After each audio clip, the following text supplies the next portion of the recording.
une interview qui fait encore couler beaucoup d'encre. En 1995, l'entretien de Lady Diana avec le journaliste Martin Bashir sur la BBC avait eu l'effet d'une bombe au Royaume-Uni. Au cours de cet entretien très controversé qui avait tout de même rassemblé 23 millions de téléspectateurs, l'ancienne épouse du prince Charles avait livré plusieurs révélations explosives au sujet de son mariage avec le prince de Galles.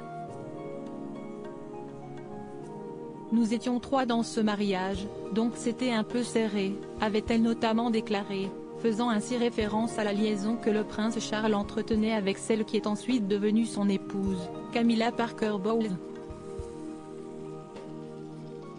Près de 27 après la diffusion de cette interview, la chaîne a été pointée du doigt pour avoir utilisé de faux relevés bancaires qui ont permis d'accéder à Lady Diana. Une polémique qui avait poussé la BBC à présenter ses excuses à Mark Killick, l'ancien producteur de l'émission Panorama, qui avait été licencié après avoir dénoncé les méthodes douteuses de la chaîne. La BBC avait également annoncé dans un communiqué qu'elle versera une somme importante au titre des dommages et intérêts des frais.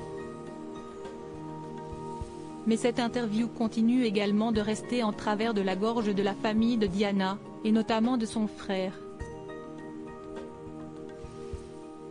Charles pense, tous les responsables doivent rendre des comptes dans une interview accordée au Daily Mail, samedi 23 juillet 2022, Charles Spencer s'est confié sur la mort de sa sœur.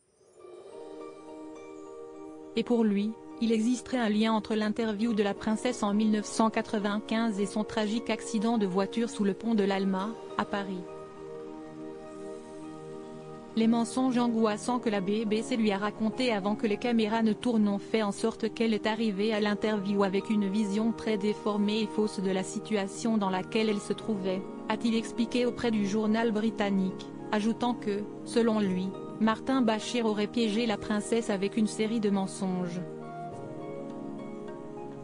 Le journaliste affirmait notamment que le prince Charles avait une liaison avec l'ancienne nourrice de William et Harry, et que cette dernière était tombée enceinte de lui et avait avorté.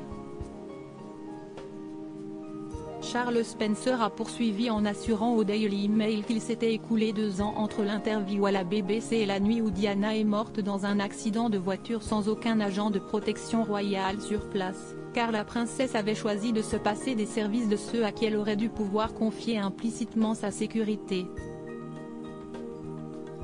Il a également confié que cet entretien avait mis Diana sur une voie où elle n'était pas protégée comme il se devait. Tous les responsables doivent rendre des comptes, a estimé Charles Spencer, souhaitant que la police reconsidère les responsabilités du journaliste et de la BBC.